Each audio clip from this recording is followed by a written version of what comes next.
Welcome back. Today we are going to start chapter 2 from poetry in your Kshitij book. So, first chapter, as you know, we have studied, that is completed, Sakhiyan of Kabir Das.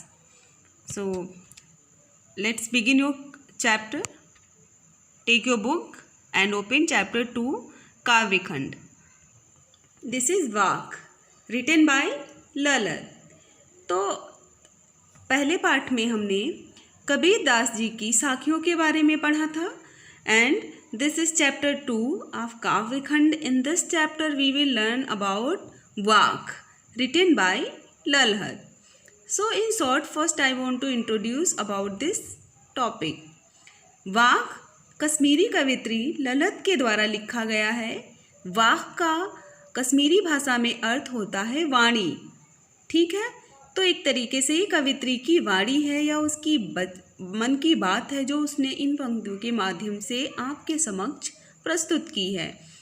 इस कविता में कवित्री ने ईश्वर के मुक्ति, उसके मोक्ष के बारे में बताया है कि किस तरह से वह मोक्ष चाहती है और अपने ईश्वर के पास जाना चाहती है। ये संसार जो है वो नश्वर है और हमेशा वो इसमें भटकी रहती है, मोह माया में उलझी रहती है, किंतु जैसे उसके जीवन का अंत समय आता है उसे ईश्वर से मिलने की इच्छा तीव्र होने लगती है और वो इसी चिंता में भी है कि अब वो अपने ईश्वर को उत्तराई के रूप में क्या देगी। ठीक है, so first para of this poem we will start now. Read these lines with me. रस्सी कच्चे धागे की खींच रही मैं नाव, जाने कब सुन मेरी पुकार, करे देव भव सागर पार। पानी टपके कच्चे सकोरे, व्यर्थ प्रयास हो रहे मेरे। जी में उठती रह रहे हुक, घर जाने की चाह है घेरे। सो इन पंक्तियों में कवित्री ने इस नश्वर शरीर के बारे में बताया है। आत्मा जो है वो किस तरह से ईश्वर से मिलने के लिए व्याकुल है ये बताया है। ठीक है, तो first we will know some words.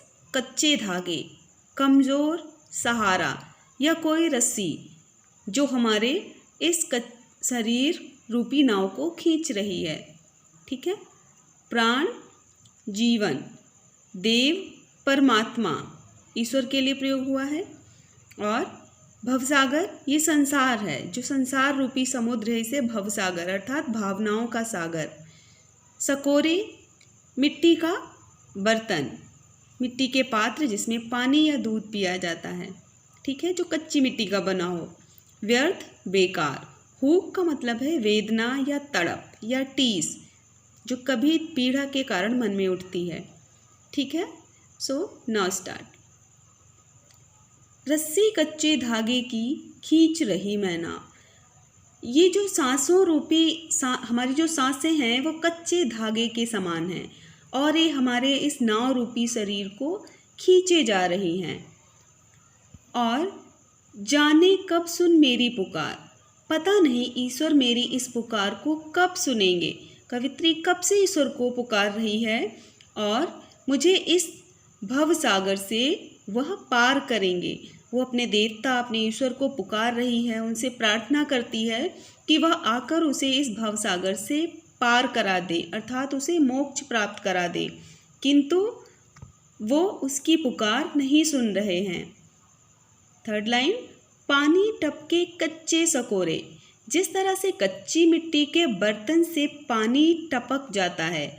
अगर आप किसी कच्चे मिट्टी के बर्तन में पानी रखें तो वो धीरे धीरे बूंद बूंद करके टपक जाता है। ठीक वैसे ही व्यर्थ प्रयास हो रहे मेरे, अर्थात जो कवित्री ईश्वर से मिलने के प्रयास करती है वो सारे उसके प्रयास असफल हो रहे हैं। जी में उठती रह रहे हो और उसके मन में बार बार यही पीड़ा, यही वेदना उठ रही है और उसकी जो इच्छा है, घर जाने की चाह है घेरे।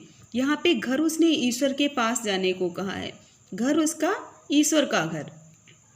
तो अब मन में उसके बार बार यही पीड़ा, यही वेदना उठ रही है कि वो अपने ईश्वर के पास शीघ्र ही पहुँच जाए और उसकी इच्छा तीव्र होती जा रही है। So guys, I hope you understood this paragraph. Now paragraph 2। खा खाकर कुछ पाएगा नहीं, न खाकर बनेगा अहंकारी। सम खा तभी होगा संभावी, खुलेगी सांकल बंद द्वार की। अब पहले हम इसमें जो कठिन शब्द हैं उनके अर्थ को समझते हैं। अहंकारी, घमंडी। सम अर्थात समान भाव वाला, राम। बाह्य एवं अंतःकरण की इंद्रियों का समन या निग्रह या नियंत्रण। इसमें कहने का भाव ये है कि जो समान भाव वाला बन जाए, अर्थात इसे ना ज़्यादा दुख अनुभव हो ना ज़्यादा पीड़ा अनुभव हो, या वो किसी में भेदभाव ना करे। ठीक है। समभावी, समानता का भाव। सांकल, कुंडी या बंधन। ठीक है, तो समझते हैं। खा खा कर कुछ पाएगा नहीं। यहाँ पे कवित्री कहती है कि यदि तू संसार के भोग विलास में डूबा रहेगा तो तुझे कुछ भी प्राप्त नहीं होगा, और न खाकर बनेगा अहंकारी। और यदि तूने इस संसार को पूरी तरह त्याग दिया, अर्थात तू वैराग्य धारण कर लेगा, तो तुझ में ज्ञान का अहंकार आ जाएगा। सम खा तभी होगा संभावी, अर्थात तू बीच का रास्ता अपना ले। थोड़ा ईश्वर में भी विश्वास रख और थोड़ा संसार के कार्य भी कर, तभी तू समान भाव वाला बनेगा, अर्थात सभी में समानता का भाव रखेगा, और तेरे खुलेगी सांकल बंद द्वार की, और तेरे मोक्ष के द्वार खुल जाएंगे। ठीक है, तो इसका भाव यही है। इसमें कवित्री ने मनुष्य को एक संदेश दिया है कि उसे ईश्वर के साथ साथ अपने कर्म भी करते रहने चाहिए। न सिर्फ ईश्वर की भक्ति में लीन होकर अपने जीवन से विमुख हो जाना चाहिए, वैराग्य का भाव रखना चाहिए, और न पूरी तरीके से संसार के भोग विलास में खोकर ईश्वर को भूल जाना चाहिए। ठीक है, तो कवित्री ने इसमें समानता का भाव अपनाने का संदेश दिया है। Guys, I hope you understood both paragraph. Now this is time of homework. You have to write down, do these 3 questions. वाह का क्या अर्थ है? पद, वाह का आशय स्पष्ट करना है आपको। ठीक है। कच्चे सकोरे का उदाहरण देकर क्या बताना चाहती है? कच्चे सकोरे से क्या तात्पर्य है? कवित्री की दृष्टि में ईश्वर प्राप्ति के लिए किए गए प्रयास क्यों व्यर्थ हो रहे हैं? ठीक है। So do all these 3 answers in your fair notebook. Thank you. Have a nice day.